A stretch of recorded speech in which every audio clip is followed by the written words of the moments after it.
মন খারাপ না? মন একটু খারাপ হবার কথা, তবে আশার আলো কিন্তু আছে। যদি একটু গভীরভাবে চিন্তা করেন তাহলে আপনাদের জন্য বিরাট একটা সুসংবাদ আছে। এখন এই যে জামাত ইসলাম হেরে গেল, এখন তাদের কি করা উচিত? তারা এখন এই বিষয়টাকে, এই সময়টাকে কিভাবে মোকাবেলা করবে বা কিভাবে ট্যাকেল দেবে? এবং মানুষ কিন্তু তাদেরকে ভোট দিয়েছে। এখন তাদের ভোটারদের প্রতি তাদের একটা দায়িত্ব আছে না? সেই দায়িত্বটা কি? কোন স্ট্র্যাটেজি এখন তারা গ্রহণ করলে তাদের জন্য ভালো হবে? 5 আগস্ট 2024, এর আগের কথা একটু চিন্তা করুন তো। কোথায় ছিল জামাতের অবস্থান? এই রাষ্ট্রের প্রতিটি অণু পরমাণু, প্রতিটি ধূলি, প্রতিটি কোণা চেয়েছে বিএনপি ক্ষমতায় আসুক।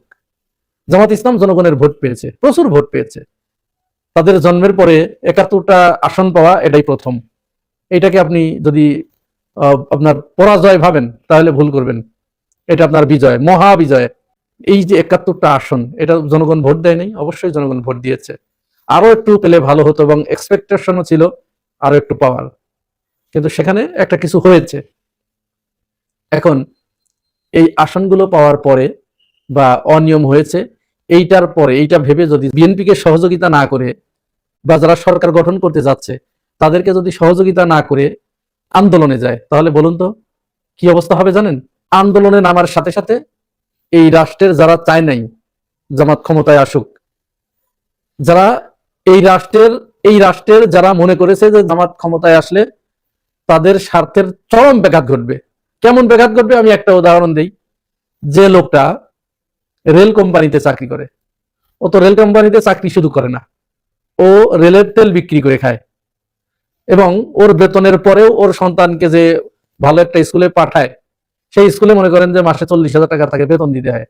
এখন ওর চিন্তা যে এই রেলের তেল বিক্রি করে, চুরি করে আমাকে এই বেতন তুলতে হবে, আমার সন্তানের ওই বেতন তুলতে হবে। তো সেই লোকটা তো চিন্তা করেছে জামাত ইসলাম আসলে তো আমি আর এই তেল বিক্রি করতে পারবো না।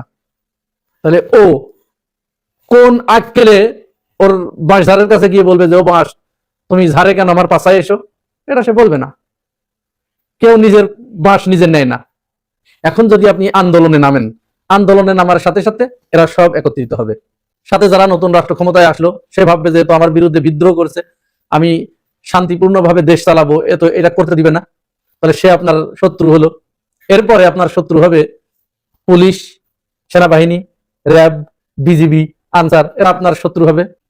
আমরা খবর পেয়েছি নির্বাচনের পরেই বিভিন্ন জায়গায় অগ্নিসংযোগের ঘটনা ঘটেছে, হামলার ঘটনা ঘটেছে। এটি চলবে 2-4 দিন। তো এটা কি আরো বাড়তে দেওয়া উচিত?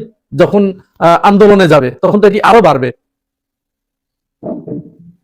এই জন্য এখন সঠিক স্ট্র্যাটেজি হচ্ছে জামাত আমিরের উচিত খুব দ্রুত সময়ের ভিতরে তার জোটে যারা আছে 11 দলীয় জোটের নেতৃবৃন্দকে নিয়ে তারেক রহমানের সাথে বসে তিনি কিছু শর্ত একেবারে স্পেসিফিক ভাবে, যেমন যে আপনি রাষ্ট্র ক্ষমতায় অধিষ্ঠিত হয়েছেন, আমরা আপনাকে সমর্থন দিচ্ছি, আপনাকে সর্বপ্রকার সহযোগিতা করব, আমরা কোনো ঝামেলা করব না, কোনো আন্দোলনে যাব না, আমরা সংসদে যাব, আমরা শপথ পড়ব, সবই করব, তবে আপনাকে আমাদের কিছু শর্ত দিচ্ছি, এই শর্তগুলো আপনাকে পূরণ করতে হবে। নাম্বার 1, আপনি ওসমান হাদির বিচার করবেন, এই ওয়াদা আপনাকে করতে হবে।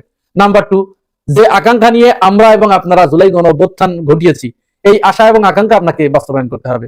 নাম্বার 3, যারা স্বৈরাচার ছিল, যারা ফ্যাসিস্ট ছিল, যারা আপনার মাকে তিলে তিলে মৃত্যুর দিকে ঠেলে দিয়েছে, যারা এদেশের স্বাধীনতাকামী মানুষকে হত্যা করেছে, যারা মানুষের ভোটাধিকার হরণ করেছিল, তাদের ব্যাপারে আপনার একটা নীতি থাকতে হবে, তাদের বিচার করতে হবে। নাম্বার 4, আপনি আপনার বিরোধী দলের নেতা কর্মীদের বাড়ি